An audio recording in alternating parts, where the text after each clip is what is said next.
Uh, Thank you for watching. Like, why is that so personal? Because it is. And continuing to watch, I get offended, all right? And it is my problem, and I do things about it. Welcome.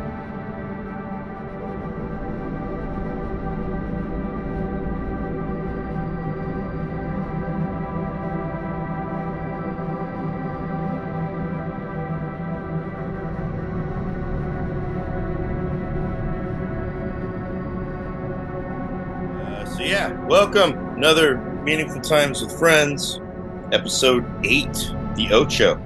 Nathan from Newark, Jason, Ramshackle Dan, and myself, me and Dave. Great to be back once again. We need to kick off our show this week. We do need to apologize. A little sorry. I apologize to Jason on behalf of the other 3 friends. We forgot to get Jason's input on Failure's cover of the Depeche Mode song. Forgetting the name of the fucking song. Was it Enjoy the Silence? Enjoy the Silence, yes. You know, something you will not find here on Meaningful Time with Friends. And the other song was Alien Ant Farm, Smooth Criminal. So Jason, first off, apologies. You know, I know you sit there quietly sometime, probably in intense judgment of the other 3 of us, but we did not get your input. So please, what do you think about Failure's cover of Enjoy the Silence and Alien Ant Farm's Smooth Criminal? I don't like them. That's what he texted us. That's right. So, okay. Well, I'm glad we got that cleared out of the way. He did not like them, everybody. Not a fan. Let me elaborate. On Failure, I was surprised I didn't like it, but it just felt kind of like they were just throwing everything at the wall to see what stuck, and then if it didn't stick, they were taping it back up to the wall. I felt like they were just doing a bunch of shit, and it just didn't work for me. It just didn't work. Maybe it's because of baggage I have with the original, liking the original, and then getting tired of the original, and then kind of coming back around on the original. But yeah, I just didn't really care for what they did to it. It just felt it sounded cheesy in a way that Failure doesn't usually sound to me. So, and then first off, I just want to say I appreciate how you brought it back to your personal baggage. Just to say that it's more you, it's not them. Yeah, because it is a good song, but good. Whatever. I didn't like it.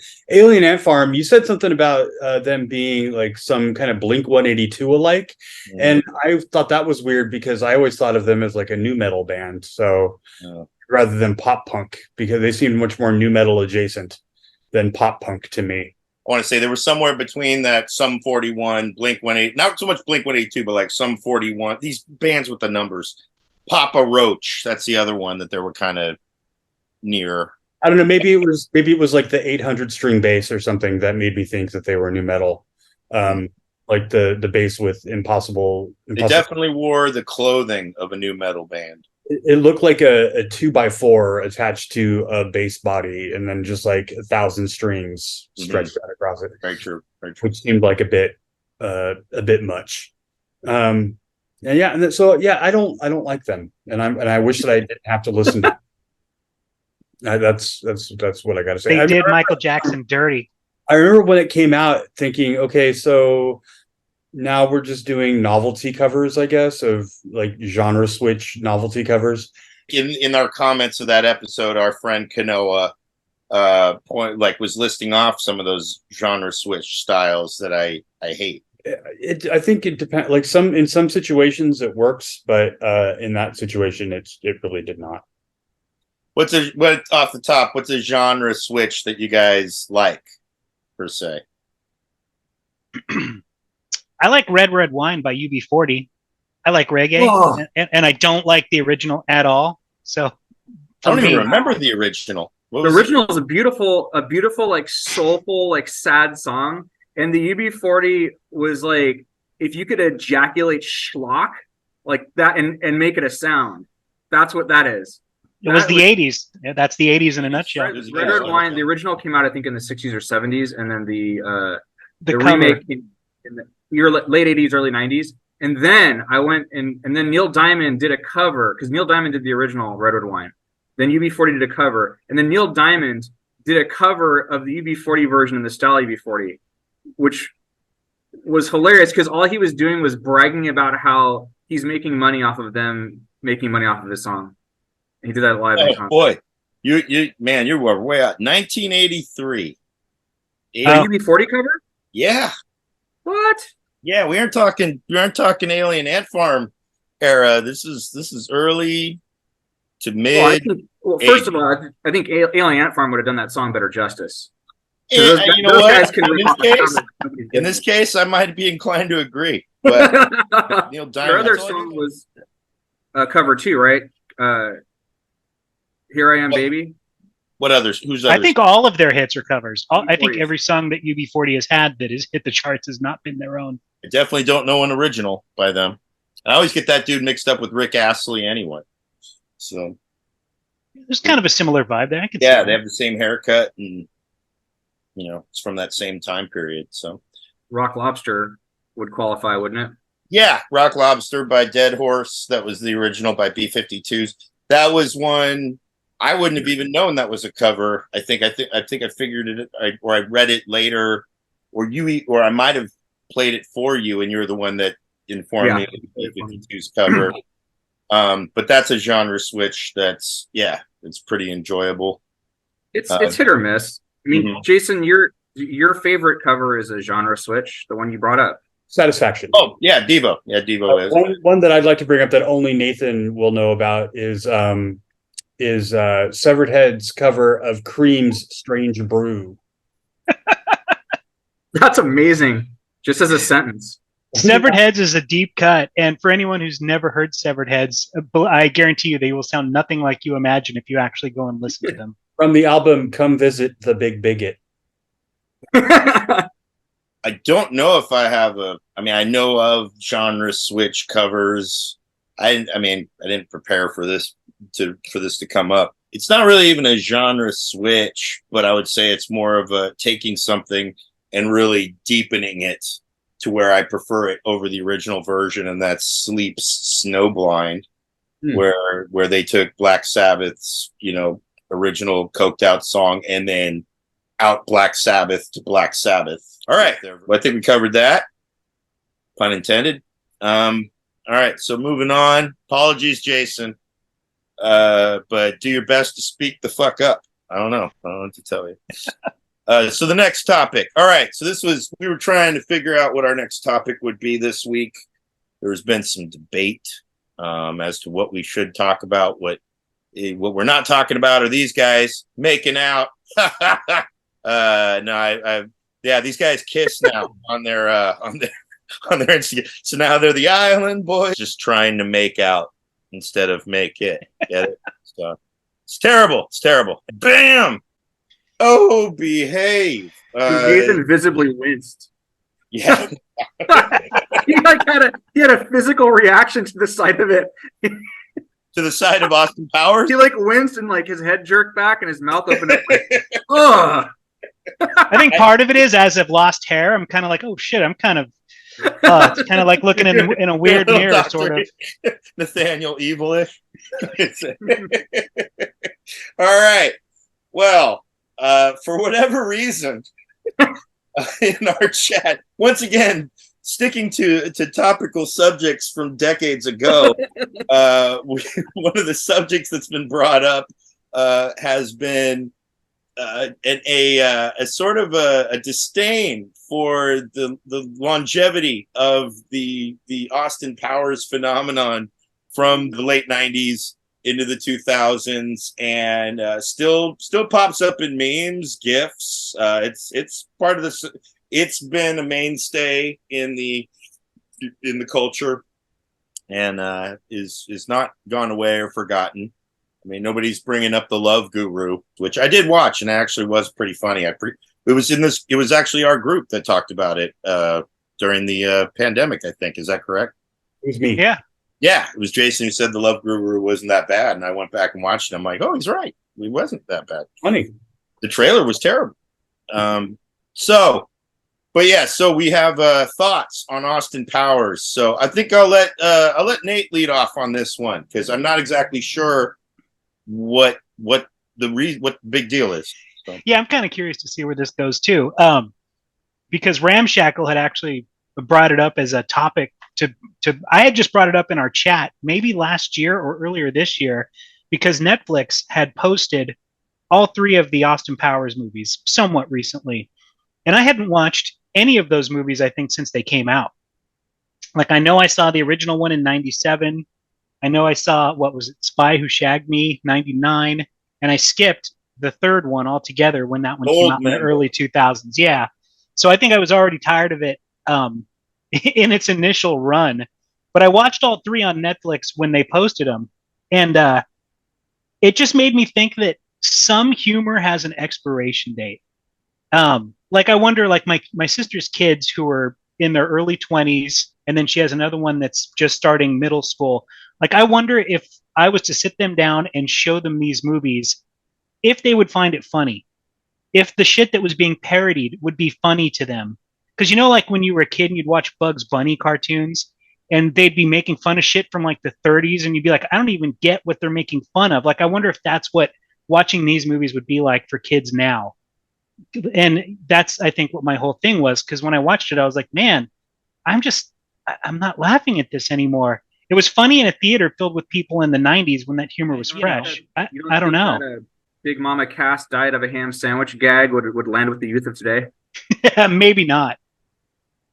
Yeah, I don't know. Are you guys pro or con Austin Powers? Hey, Mama Cass showed up in Once Upon a Time in Hollywood, played by a lovely young actress who I don't remember her name, but I definitely looked up on IMDb because me being a fan of the Shapeleys. But yeah, so Mama Cass is relevant.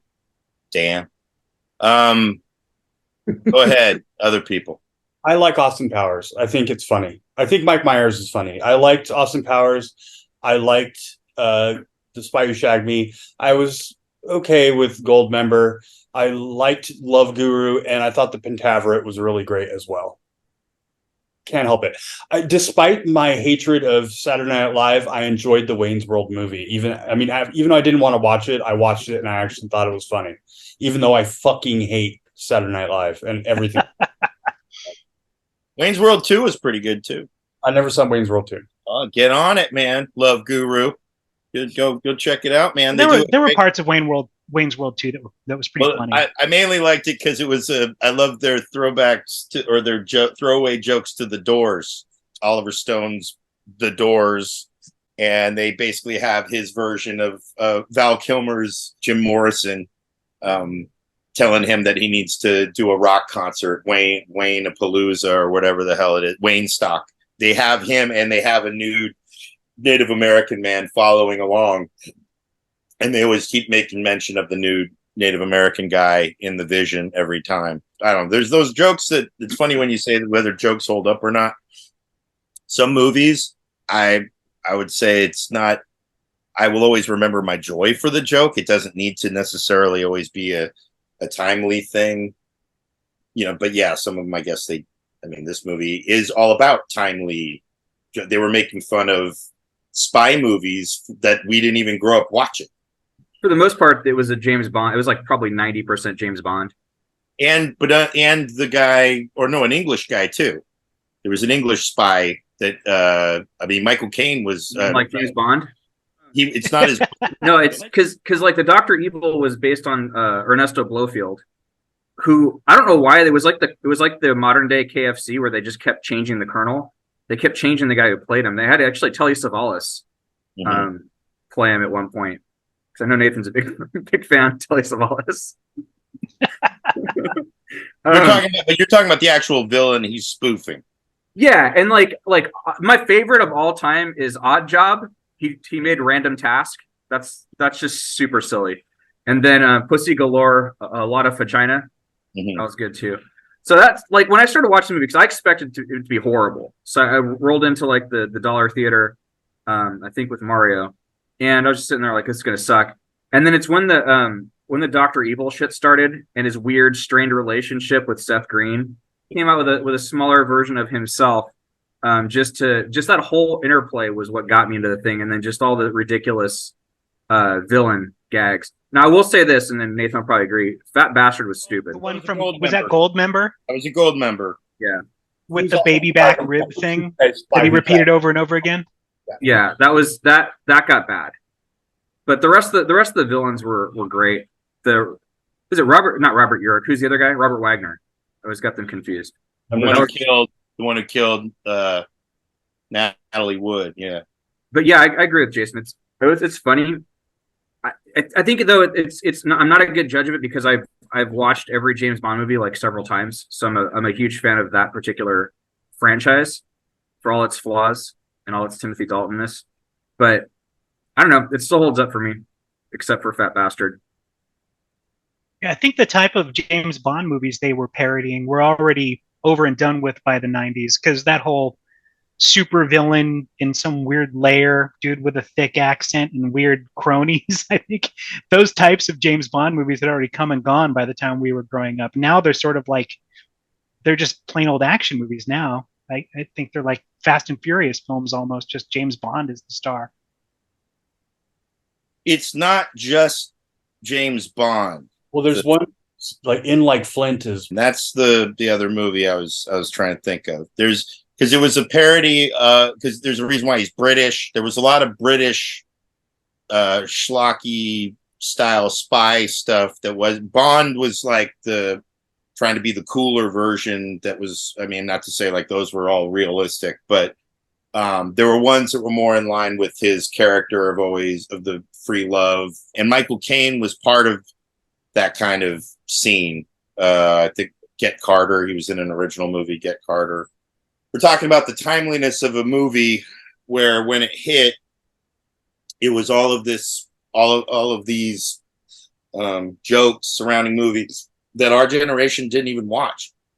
Even the Bond movies we may have watched because that was our parents' entertainment carried over into us a lot more than say today, because back then the only ways of watching stuff was through television, and then the VCR, and then and the DVD player came after as this franchise kind of came about. But we all were watching a lot of the stuff that our parents watched, so we had a familiarity with the Bond kind of mythology. In Austin Powers' specific case, I mean, with the exception of Dr. Evil, knowing that, yeah, he was a kind of more of a Bond villain, the Powers character, we didn't know what the hell Mike Myers was making fun of. And yet for some reason it clicked. I don't, something about the character, the behavior, his aloofness. I don't know. I think it's something to what Jason's saying is that, yeah, Mike Myers is actually, a pretty funny guy. I found him funny on Saturday Night Live. I was, I wouldn't say I was so much of a hardcore fan of Saturday Night Live, but I would watch it, and I enjoyed many of the casts on it. Yeah, Mike Myers' career, the funny thing about it to me was that he kind of, he was doing these comedies, the more extreme kind of, over the top type comedies, but he did one comedy that I think we all enjoyed at the time, that if there's one that's kind of, it doesn't get brought up as much, but So I Married an Axe Murderer, I thought his best work at the time. His whole thing with doing the poetry to the jazz band, and some of his jokes that were throughout, it felt like a more personal comedy where he was playing more of a character closer to himself, the person. That was a weird movie. I really like that movie, and I've seen it probably 6 times. Yeah, I did that one too. The thing that probably won't age very well is his haircut. It's like super 90s. But if you think about it, he doesn't have a job. There's mullets today. I mean, who cares about that? Yeah, maybe it'll come back in 10 years. That movie was great because it was very strange, and it was like an extreme fear of commitment type movie. But the slam poetry is great, especially the opening scene where it's in I think it's shot in Vesuvius. And it's just kind of going into that weird scene of like, that's really right. It was big 90s, yeah, 90s copies. and then him doing that freaking woman slam poetry, which is really good. She stole his heart and his cat. That was brilliant. I didn't realize that was Vesuvio's, but that's a classic place in San Francisco. And the house, the ending house where the final scenes are shot, was at the Dunsmuir house in Oakland. That's where my parents got married. Oh, I was going to say, I feel like that movie, So I Married an Axe Murderer, was sort of a window into where his career was kind of going to go for a long time, because it seemed like most of his projects after this would, in some way or another, involve a Scottish accent. Whether he was doing his dad's, he was appearing as his father, and So I Married an Axe Murderer with a Scottish accent, or it's Fat Bastard, or it's Shrek. There's always going to be a Scottish accent with this fucking guy. So that was a window into it way back then. What was that, 93 or something? Yeah, and it was from Jason's favorite show. That I think that whole shtick came from, if it's not Scottish, it's crap. That's right. That was on Saturday Night Live. Yeah. That's where it started, that whole thing. I never understood that. And it's funny, I had the exact opposite thing about Wayne's World, which was, about Wayne's World and Austin Powers. Like, I never thought Wayne's World was funny. And I was definitely around enough rockers to get the gag. But I don't actually understand what's funny about it, like, at all. Like, just even like abstractly, I don't get it. I don't think anything is funny. I thought the word swing makes my skin crawl. So it just might just be organ rejection. Might be we might have had some sort of DNA swap at some point, Nathan. Man, the Austin Powers thing almost seems like it could have been an SNL sketch with all the catchphrases. It evolved from the same producer, Lorne Michaels. He gets these people on Saturday Night Live. He sees, he kind of develops relationships with them, the ones that stick around, and then he ends up executive producing movies while they're still there or when they leave Saturday Night Live. And Mike Myers was a virtual cash cow for him. After the success of Wayne's World 2 didn't do well, but I don't know when that showed up later. He pitched him this idea, and they were all ambivalent about it. And as usual, in order to sell an idea that somebody believes strongly in to make work, he kept the budget low. You pitch a lower budget, it was still a studio budget, but if you're able to pitch a lower budget and convince them, hey, take a chance on this, whatever, they did, and it became a huge success and kept going on further. I didn't particularly think Wayne's World was all that great either. It was a parody of the dumber version of the stuff of the culture that I grew up in.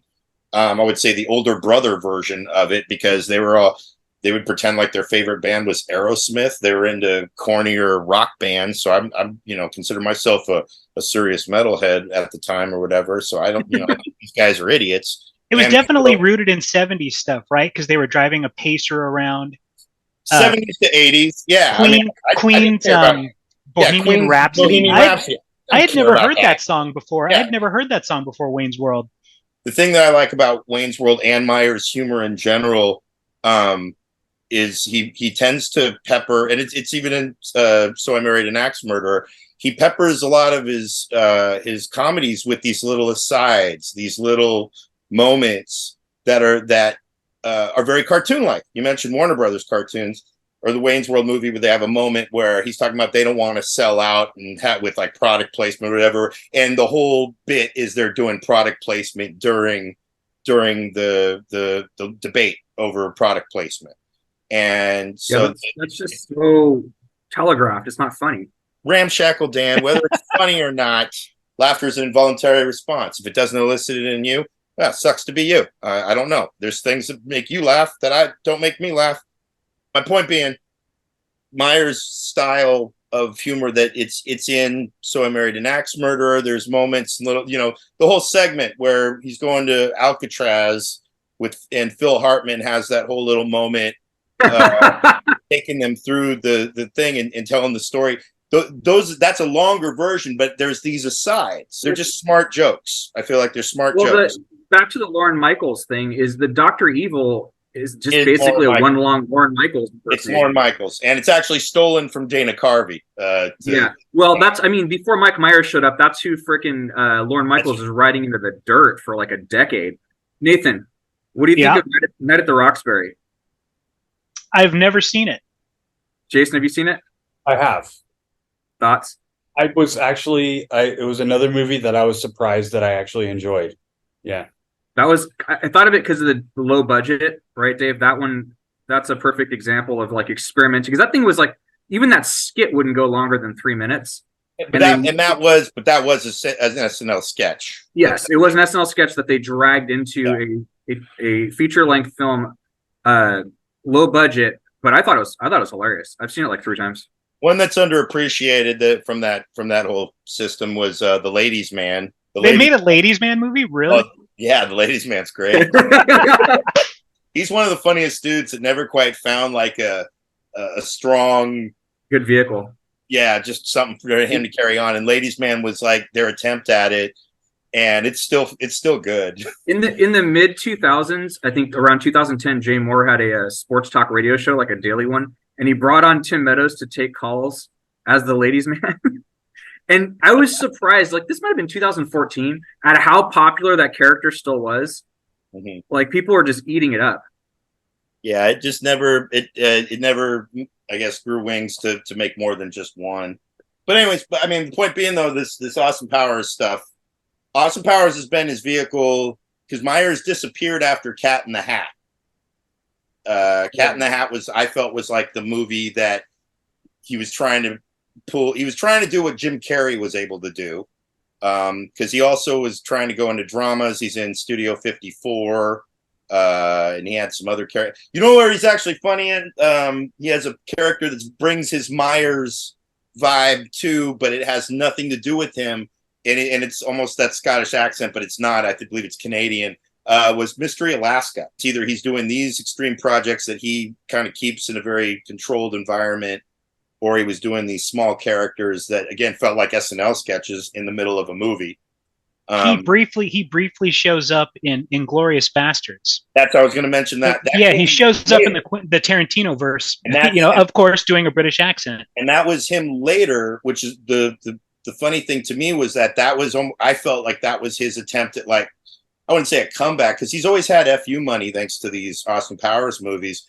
But after Cat in the Hat, he seemed to have taken a break from being in anything. I also, because I used to keep tabs on the guy a little bit, I was like, where's Mike Myers been?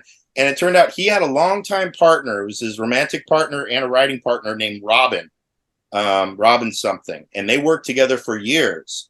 After Cat in the Hat, they split up. And then he didn't do anything for a long time. And then next thing you know, I see that Tarantino cast him in Inglourious Bastards. I saw that in the casting before even seeing the movie, and I was like, this will be interesting. He's doing what he usually does, where if you look at every one of Tarantino's movies that has a larger than just like a few people cast, he casts comedians in fairly unknown ones in a lot of different roles. But in this one, he's cast a very well-known comedian who hadn't been in anything in a while. And he's in a small role that I thought was hilarious, even though he had no jokes in it.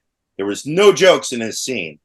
And yet, for whatever reason, I couldn't stop laughing watching him talk about the bastards and in just that scene. And he played the character. And that character was like based on, he has family that's like similar to that character, from what I understand. And then that's when The Love Guru came out. And I remember thinking like, oh, this must be Myers' comeback in some capacity. And then The Love Guru didn't do well, and then we didn't see. And I was surprised that people didn't pay attention to Myers more for his role in Inglourious Bastards. So wait, Jason, you like Love Guru? I did. Yeah. Give us a quick synopsis. I've heard that it's an awful movie, but that's all I've heard about. I don't know anything about it. He's sort of like a borderline fraudulent kind of mystic character, Eastern mystic. Who is famous for preaching a platform of love and for helping people learn to love each other better. Secretly, he's been shackled with a chastity belt his entire life, so he's unable to actually experience physical love himself. And he's got a weird, long-running rivalry with a person he was a student with who also, I don't know. and then there's a whole subplot about this hockey player who can't get together with his girl, and then there's elephants humping on the ice at a hockey rink. Justin Timberlake is in there with an absurdly gigantic bulge. Jessica Alba's in it. I think He's fucking her, and it's upsetting the hockey player guy. And the whole movie is just him trying to get the hockey player and his girlfriend back together and get Justin Timberlake out of the picture. And fulfillment happens at the end, and he gets the chastity device off so he can actually have sex. And that's the big ending of the film. Like the opposite of Austin Powers in some respects. Yeah. Does he speak in an Indian accent in the movie? No. Okay. It's a strange accent he has. There are jokes in it that I didn't get at all until I saw this, because I didn't see it until I bought the DVD, and I watched the special features, and it explained a big joke, because I'd never heard of Mariska Hargitay, because I'd never seen. Right. Yeah. Mariska Hargitay. Yeah, he's going around like greeting all of his like his congregation, basically. It's like, oh, Mariska Hargitay. That's the name of an actress from. Is that the lady from Special Victims? And then Mariska Hargitay appears, and he says, "Yeah, she shows up later." And winks at the camera. Is there? Of course he does. That's such a Mike Myers thing, winking at the camera. She's also the daughter of Jane Mansfield. She was in the car when her mom and the dude were beheaded in an accident back in the day. Yeah, and if you look at Jane Mansfield's face and Mariska Hargitay's face, you'll see she's totally related to her. It's crazy.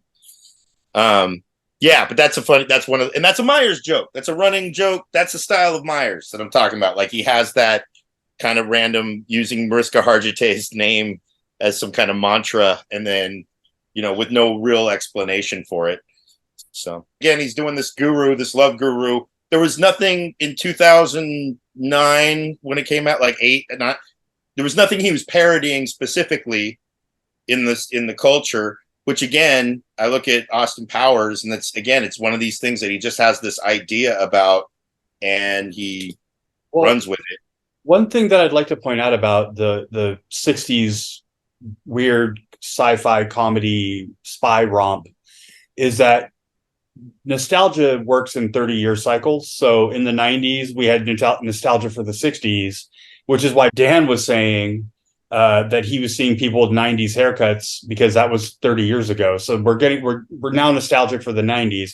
In the 90s, we were nostalgic for the 60s, and so on and so forth. So I think that's part of why Austin Powers worked for people, was because there was that kind of the boomers. Yeah, it was enjoyment of 60s stuff. I mean, even kids in high school, like when we were graduating, the year younger than us were obsessed with the 60s. Especially so, and now we have Nirvana t-shirts at Target, because people are obsessed with the 90s. So I don't even know what's funny about, I feel like there's a difference today, though, only in the sense that the people that were nostalgic at the time when we were growing up, they were listening to those bands that they wear the t-shirts and all that. I asked about that to my friend because I saw a lot of young black kids wearing Nirvana shirts. And I asked one of my comedian friends who likes to be an expert on all things, from his culture. And I said, hey, man, what's with the deal with all the young black kids wearing Nirvana? Is like Nirvana a big band with the youth these days? And he goes, oh, no, they just sell those shirts at Target. And that was literally it. It's like not listening. I mean, probably there's people listening to the music, but there's people now today that will wear shirts of stuff that they're not necessarily into. They just want the fashion of wearing it, which is really strange to me. I mean, they're buying those Nirvana t-shirts, but they're all secretly listening to Alien Ant Farm. Could be. They just don't want to wear the t-shirts because they don't want to have like assholes like you bullying them. Jeez, man. You really, taking this kind of hard, man. Taking it Mariska Hargitay. Right. No, I was one of those assholes that saw The Cat in the Hat in the theater, so I was kind of happy to see Mike Myers go away for a while after that. Was it bad? That was a strange. It was fucking terrible. It was my God. Choice. I don't know why I went to see it in the first place. What was I thinking? I was an adult. Like there's only one person who could have played that to any degree, and it was Jim Carrey. He's tall, he's lanky, he can make the face work with that makeup.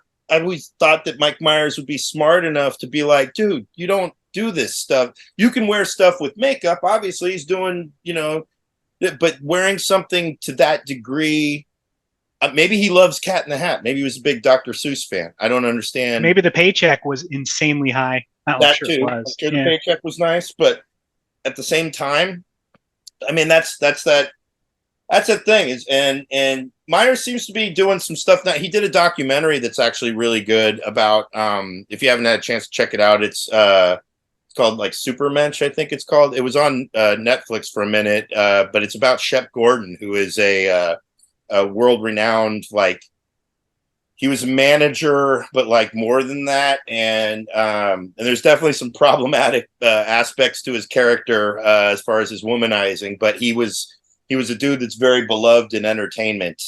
That like worked the main thing that he did was he was the manager for Alice Cooper. That was his biggest client that he worked for years, and he wasn't even a manager. Like he basically, like, I forget how the whole story was, but he got into managing Alice Cooper, and that was where he took his career from being just kind of this weird, small act to being Alice Cooper today. And then he met Mike Myers on the set of Wayne's World when Alice Cooper made that cameo, and then became friends with Shep Gordon from there. But learning about him, he's an interesting guy, Shep Gordon. And so Mike Myers directed this documentary about Shep Gordon. I thought it was great. It was a great story about a very interesting guy who, I think it was called Supermensch. That was something. Mensch is in the title. I know that. So, but it's worth checking out. And then, and he did that. I haven't even checked out that pentagram, whatever the hell the thing. Pentaveret. I actually enjoyed that. That was actually pretty good. Maybe I'll get to that probably eventually. But he's like I say, he's got FU money, so he's one of those cats, and he's a proven, like, admitted introvert, like a huge introvert with just in general. He's one of those guys that, like, once he achieved his success, he hasn't been very public. He doesn't do many interviews. If you see any interviews, he's never comfortable in them. He's just started being on podcasts here and there, and he's still, like, he was on the Dana Carvey, David Spade podcast, and they discussed, they don't get into like any of the hard hitting shit between him and Dana Carvey that you would want to know, but it's still like interesting, and he was on, I think he was also on Mark Maron's podcast talking, but he's not a good interview, because he doesn't like to talk too much about himself. So. Better or worse than Ben Stiller as an interview? I don't know. I've never heard a Ben Stiller interview that much. He is phenomenally dull. Really? Yeah, for someone who's created so much like wacky humor, he just comes off like super serious. And yeah, no, I can see that. No, I agree. But I mean, that's part of his humor in some weird, strange way. I don't know.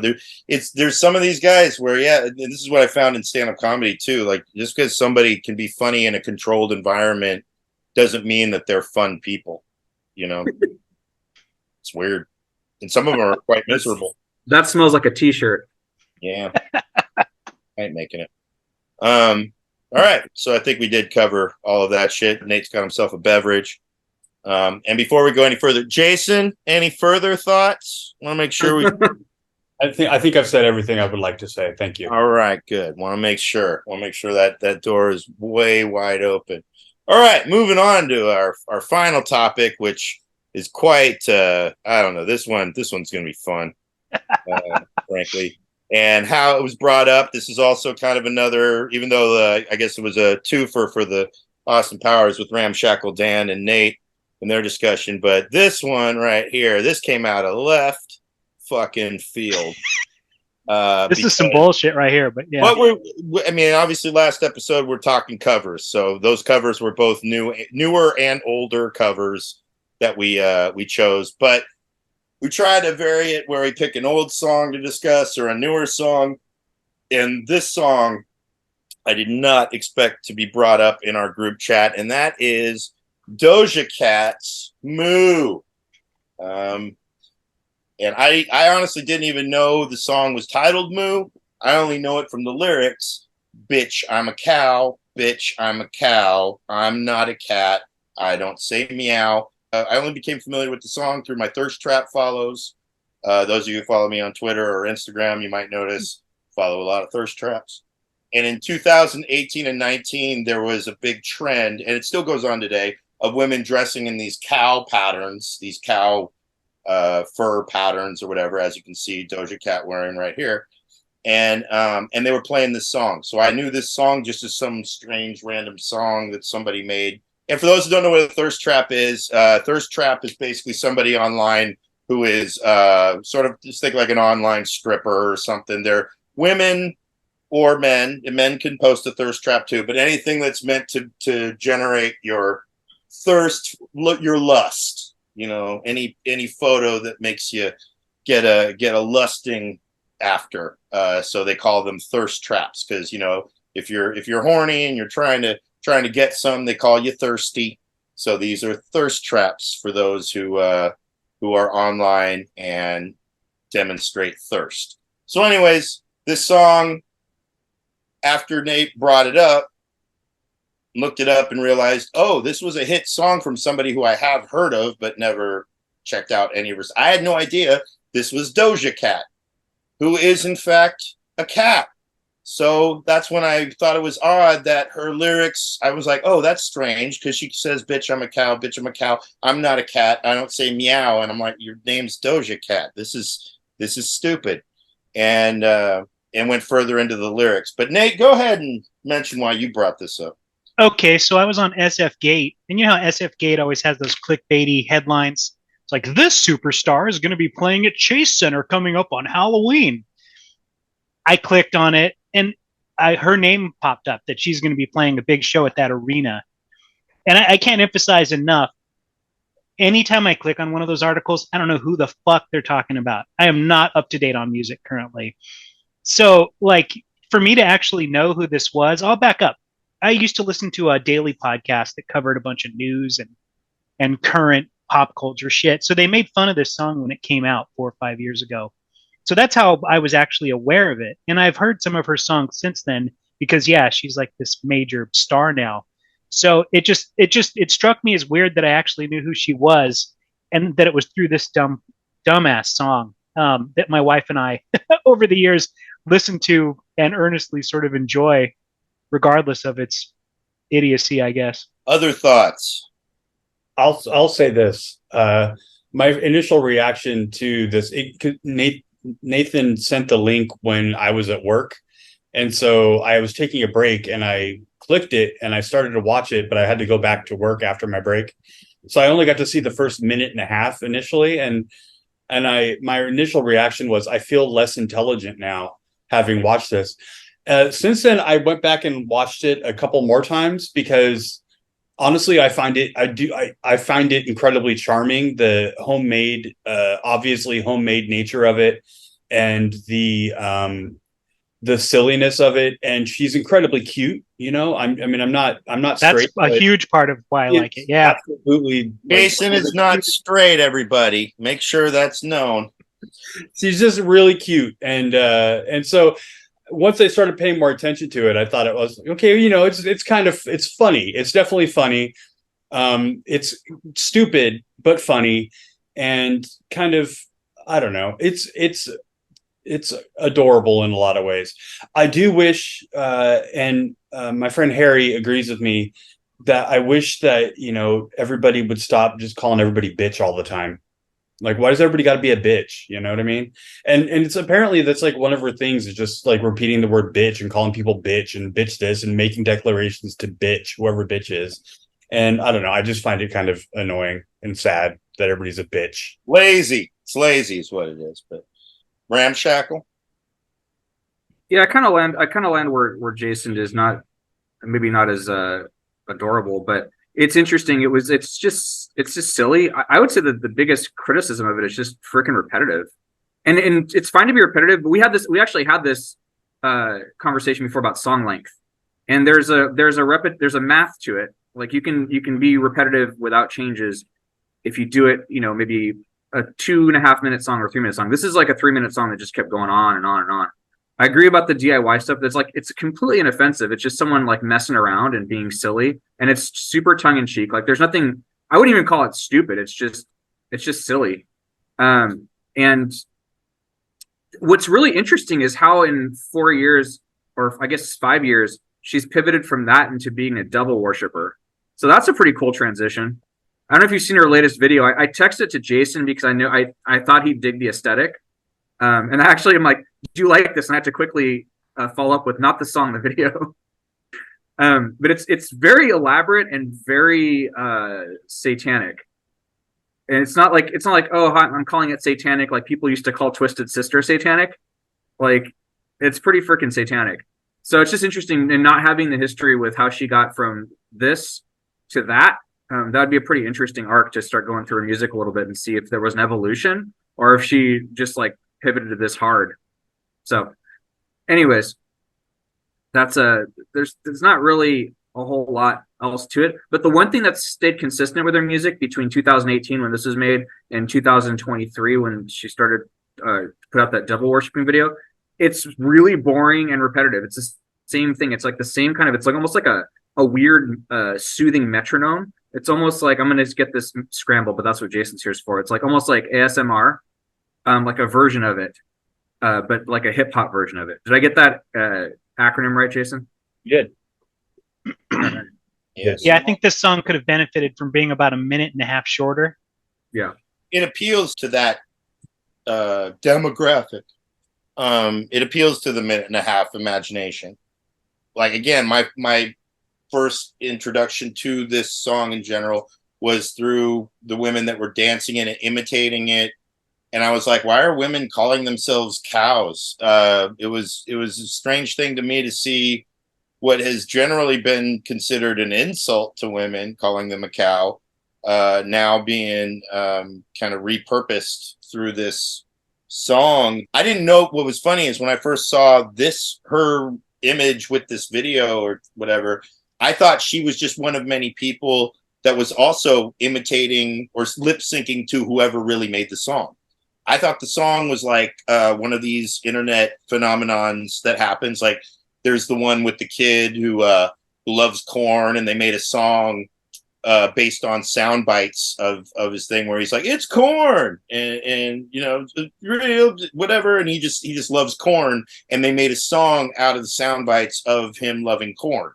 And you can find that online as well. And I saw it because it was in a video with a cat that was eating corn. So when I see this lady with this song, I'm like, oh, this must be like one of the many people making a video to whoever made this "Bitch I'm a Cow" song. And it turns out, no, she's the one who made the "Bitch I'm a Cow" song. And then as I'm looking at it, researching the lyrics and to try and get a better idea what this song started as, what it is, what it was. She's friends with a lot of current music makers, two of which who are popular are the Neptunes, Chad Hugo and Pharrell Williams, who are known as the Neptunes. They've made a lot of popular music throughout the years, for over like 20 years now. And so this was a joke that got started between a few friends where they just started kind of adding stuff to it. And it was all revolving around her outfit. The fact that she was wearing this cow print that she's wearing in here. And so that's all it started as. And then when I'm looking, because I'm like, there's no metaphor in any of this. She's saying she's a cow, but then she's calling other people heifers and they're going to be slaughtered and blah, blah. It is silly. That's the main point. But when you get into the lyrics of it, there's a lot of references to other songs, predominantly hip hop. Cash Rolls Everything Around Me. That's from Wu-Tang. She mentions My Farmer, McDonald. That's Old McDonald, the only non-hip hop song that's referenced. Then there's she's mentioning one of the ones that I thought was kind of cool. I ain't a moose, bitch. Get out my hay. Get out my hay, bitch. Get out my hay. That's referencing Ludacris's song, Move, bitch. Get out the way. Get out the way. I think there's like one more song she references in. Oh yeah, my milkshake. Milkshake brings all the boys to the farm, which is what's her name? Keyless's classic song, Milkshake, which I hate. It's funny calling it a classic, but you know, it's from Can we at least agree on one thing on this? Is that at best it's the third best internet DIY song next to Chocolate Rain and What in Butt? No, this isn't you look. There's a list of songwriters that she collaborated with in making this song. This is essentially professional fuckery. That's my point. Like there was no collaboration on Chocolate Rain. No, that is a pure YouTube song. Exactly. That was done by them and whatever. This is actually spoofing that unintentionally. It's because she did a green screen video. This was all just done low budget, low key, trying to, just talking with friends or whatever. She was already an artist who was friends with professional artists. It's almost like a studio film that's trying to imitate an indie film. That's really what the song kind of is. But it was just done. It was just them fucking around and just deciding to put it out. And it became, and the irony being that people love dumb shit that, this was during the height of the Me Too movement. And now we got a song that's popular predominantly with young women, where the lyrics are, bitch, I'm a cow, bitch, I'm a cow. And all these friends that wrote this song, she's the only woman. They were all dudes. So it's just kind of stupid. Yeah, I think it is stupid because it's one of those things that, whereas a calculated move by someone like Beyonce back when in her Destiny's Child days, worked a lot harder with way more people riding her coattails within it, to make a song called Bills, Bills, Bills, where in the song the chorus actually is, can you pay my bills? Can you pay my credit card bills? Can you pay my telephone bills? Then I think that we can chill, that's the chorus. And then she went on to become this pseudo-feminist icon of music, which I'm like, no, she's not. So anyway, my point being that this song was just one of those songs where I think like it's the funny part, it's the timing. Here we are thinking that we're trying to help women in this professional environment or whatever and all the blah, blah, blah. Speak for yourself. I don't know. I'm just saying that's just the stuff that, because I'm so woke. Remember, I'm, Captain Wokery over here. There's something oddly soothing about this song. In the run up to us doing this, I've watched it. I've seen it a bunch of times, but I watched it again. The music almost sounds like spa music that she's rapping over. Mm-hmm. And there's just something, my inner 12-year-old loves this. There's something about those anime boobs that are just bouncing in the background. Yeah. And her eating, I don't know, there's something about it. Like boobs and food, I'm in. Because it revolves around the cows, man. Because she's throwing burgers and fries. Burgers come, they come from the cows. This is definitely going to be Sigmund Freud's favorite episode. Yeah, I think the word that I learned from Jason probably best describes like how I feel about this video. Cloying. What? You find it cloying?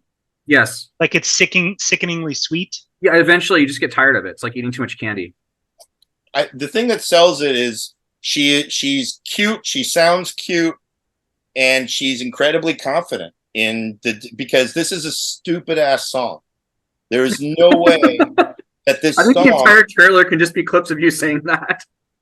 There's no way that this song should be as popular as it is saying what it's saying. Well, and to go from this to selling out arenas, it's obviously, if you work with the devil, you can negotiate some contracts. But I'm saying that it's the popularity of this song itself, with what it's saying, how it's saying it. It's so indicative of human nature today, where every time that people think that they're trying to develop some kind of moral compass in the culture and all that shit, and then here comes bitch, I'm a cow, to just totally drive a nail through any of it, where I'm like, I'm sorry if you not to say it's either one or the other. It's just pointing out that no, we're an incredibly stupid species, and we prove it every time with shit like this.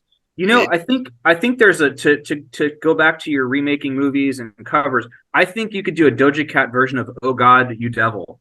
Wasn't that the guy was trying to be? He was like a struggling musician, and then he meets George Burns, the devil, which is different than George Burns' God. Where the guy wants to be basically, it was like a knockoff Bruce Springsteen. Yeah. And so he sold his soul to the devil so he'd become a rock star. And I think that's what's going on here. Yeah, you've made that point pretty clear. Yeah, well, I hear this is just stupid.